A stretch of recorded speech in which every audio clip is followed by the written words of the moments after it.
Hi everybody, it's Sarah Jimenez here, and I'm going to explain you the vocabulary app design process we have followed in this project. First of all, I'm going to introduce you our persona to define our problem statement. Then after that, I will explain you roughly which was our prototyping process. Then we will review the usability test plan and some figures of the test results. After that, we will go to the core of the presentation where I will show you the early prototype and the improved versions after our tests. And then at the end of the session, to wrap it up, we will go to the lessons learned. Okay, so this is our persona.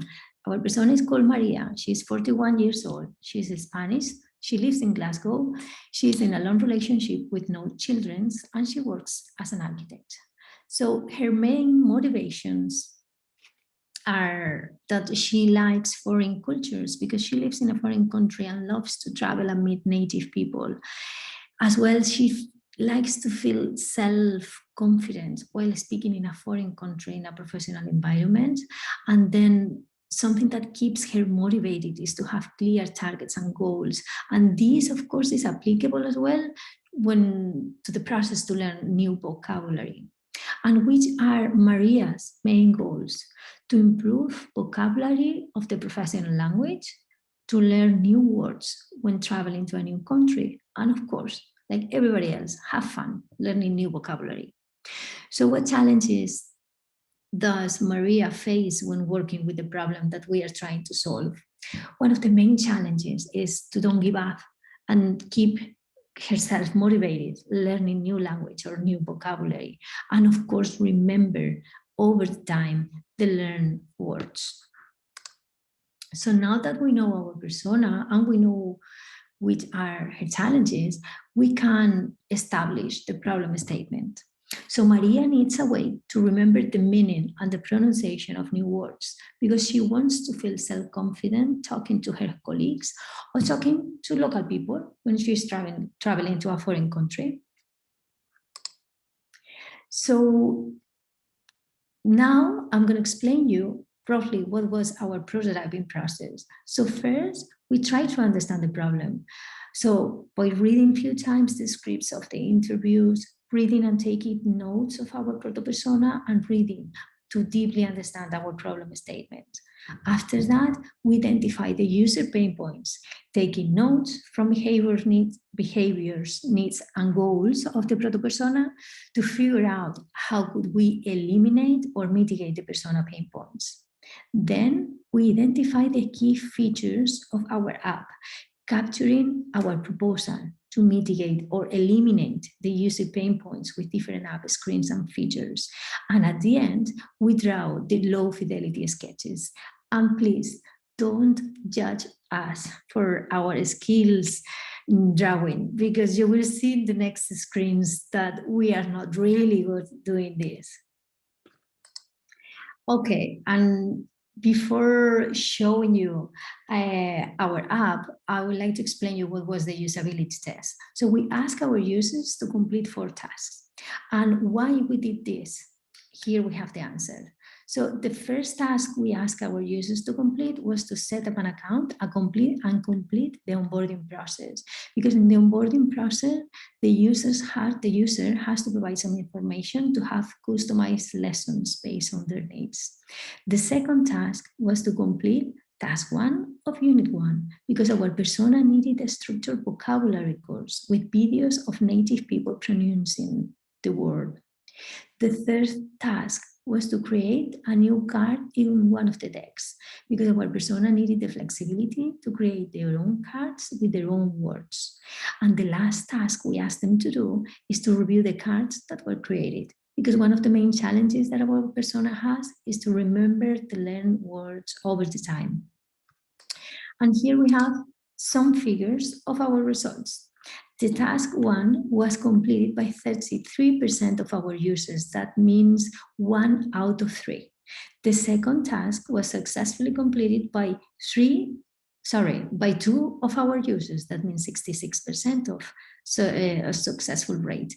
And the third and the fourth task was successfully completed by all of our users.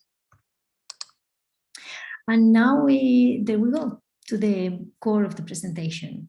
On the next slides, I'm going to compare the early prototype and the improved version of the 4 tasks that I have shown you in the previous slide.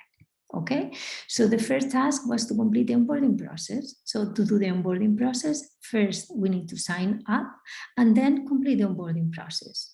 So as you see in the first screen of this slide, we have in our early prototype the login and sign up screen.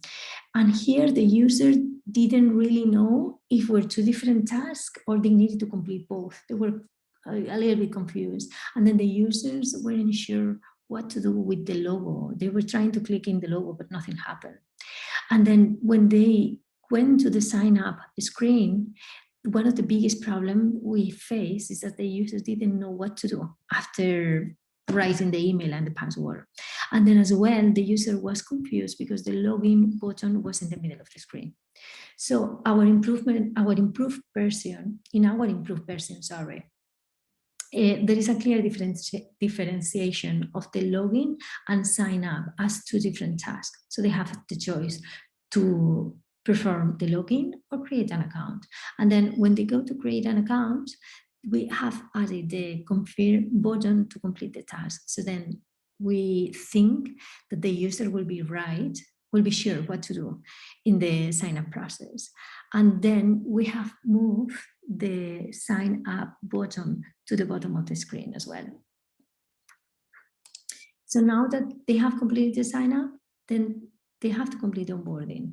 In our early prototype, the user was missing, which is their mother tongue, because they were saying that maybe the phone language wasn't the same of their mother tongue. So that will be something, like something interesting to have in the app. And then again, we have the same issue with the logo. And the user understood the process, but they suggested to highlight the selection instead of seeing a check. So in our improved version, we apply all those suggestions. So we added the option to select the mother tongue. The selected cells are highlighted, and then the logo has been removed from all the screens to eliminate the noise. And then the second task we asked the users to complete was to complete task 1 of lesson 1.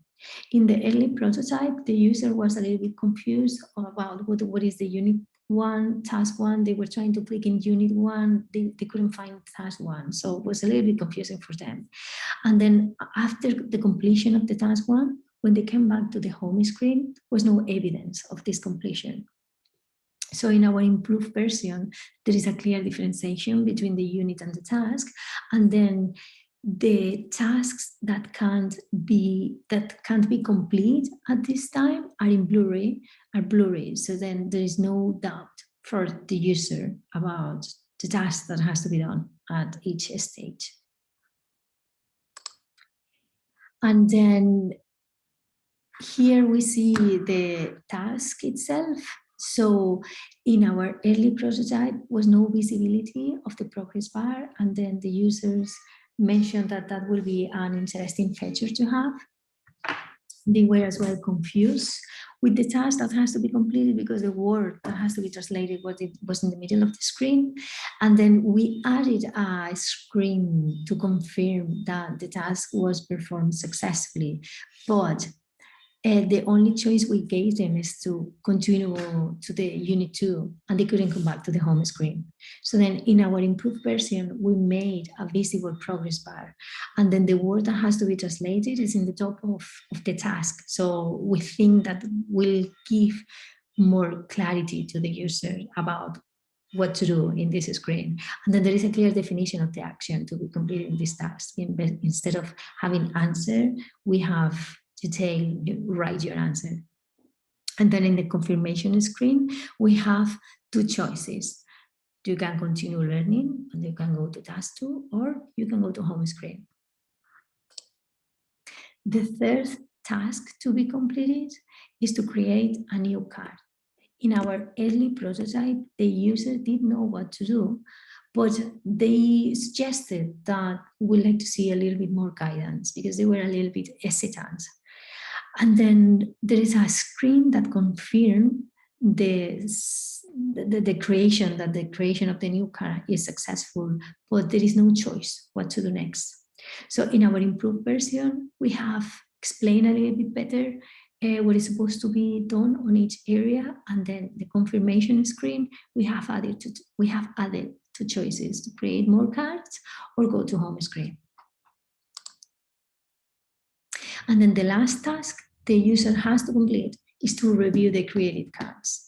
So in our early prototype, again, the visibility of the progress bar wasn't clear.